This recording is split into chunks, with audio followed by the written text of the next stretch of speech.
The company already has a budget to pay you more. They just hope you never ask. You just got the offer email. The role is perfect, the tech stack excites you, the team seems great, everything lines up. And then you see the number. It's 15% below what you expected. Your gut says accept it anyway because what if they pull the entire offer? That fear right there costs IT professionals thousands of dollars every single year. Today I'm walking you through exactly how to negotiate your salary without burning bridges or losing the deal.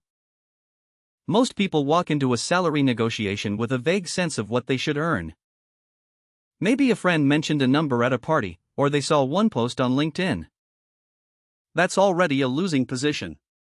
Before you even respond to a recruiter, spend 30 minutes on levels.fyi, Glassdoor, and Blind. Cross-reference at least 3 sources because no single platform tells the complete story. Pay close attention to location adjustments. A senior back-end developer in Bangalore earns differently than one in Bangalore working for a US-based remote company. Those two roles can have a 40 to 60% gap in compensation. If you can, talk to people already in similar roles at the company. One honest 15-minute conversation with a peer teaches you more than 10 hours of browsing salary threads. Now write down 3 specific numbers: your walkaway minimum, your realistic target, and your ambitious stretch. Having those locked in before emotions enter the picture gives you an anchor. Without that anchor, you'll accept whatever sounds reasonable in the moment, and reasonable is almost always below what you could have earned. Now let's talk about when to have this conversation, because timing changes the outcome more than most candidates realize. Never bring up compensation in the first interview. Let them fall in love with your skills, your thinking, your energy first.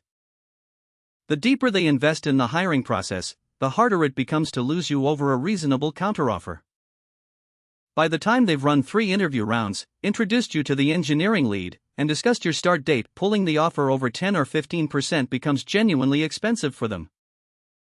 When the recruiter finally brings up salary expectations, resist the urge to throw out a number first.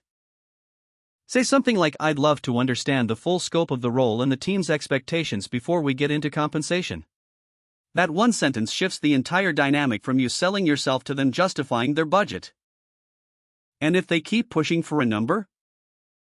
Give a range where your minimum is actually your target. Recruiters almost always anchor to the lower end, so build that into your strategy from the start. Alright, let's get to the part that makes everyone's palms sweat, the actual conversation. You have the offer in writing. Now you need to counter. First rule: never negotiate over email or chat if you can help it. Pick up the phone or hop on a video call. Tone, warmth, and confidence carry more weight than perfectly crafted sentences ever will. Start by expressing real enthusiasm for the role and the team. Make it clear you want this job. Then say something like, "Based on my research into market rates for this role and the scope of what we've discussed, I was expecting something closer to," and state your number clearly. Don't apologize for it. Don't bury it in a paragraph of justifications. State the number and then stop talking. Silence is genuinely your most powerful negotiation tool. Let them respond first. A study published in the Journal of Applied Psychology found that negotiators who sit comfortably with silence after their initial ask consistently reach better outcomes. If that pause feels unbearable, good. That discomfort means the negotiation is actually happening. Most hiring managers expect a counter. They've built room into the offer specifically for this moment. The person who never counters leaves that room on the table. Salary is just one line in your compensation, and smart IT professionals negotiate the full picture. Stock options or RSUs at the right company can dwarf a base salary bump over 3 or 4 years. Signing bonuses are often easier for companies to approve because they hit the budget once, not every year. Remote work flexibility saves you commute costs, time, and energy that has real financial value even if it doesn't show up on your payslip. Conference budgets, learning stipends, certification reimbursements, extra paid time off, all of these are negotiable, and companies often have far more flexibility in these categories than in base salary. I once worked with a developer who hit a wall trying to increase her base offer.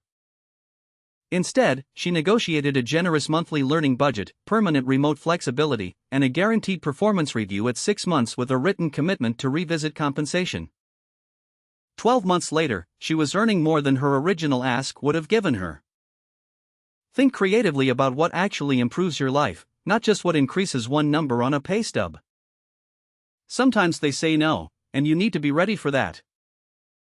If the hiring manager tells you the offer is final and there's no room to move, ask one specific question: would it be possible to schedule an early performance review at 3 or 6 months with a clear path to revisiting compensation? This shows you respect their constraints while keeping the door open for a near-term adjustment. But if the number is genuinely too low, if it's significantly below market and they won't budge on anything, it is okay to walk away. Accepting a lowball offer feels like relief for about 2 weeks. Then the resentment sets in. You start comparing yourself to peers, browsing job boards during lunch, and mentally checking out of a role you were once excited about. Within 6 months, you're job hunting again anyway, except now your salary baseline is lower than before. Walking away from the wrong offer protects your long-term earning trajectory. Here's what I want you to do right now, before this video ends. Open your notes app, your phone, a sticky note, whatever works, and write down those 3 numbers. Your walk-away minimum. Your realistic target. Your ambitious stretch. If you don't know them yet, spend the next 10 minutes on levels.fyi looking up your exact title and experience level in your city. That single step puts you ahead of most candidates who walk into negotiations completely unprepared. Your skills got you the interview. Your experience earned their interest. Now make sure your paycheck actually reflects what you bring to the table. Good luck out there, and I'll see you in the next one. That's a wrap, thanks for watching. If this gave you one idea you can use today, hit like and subscribe. See you in the next one.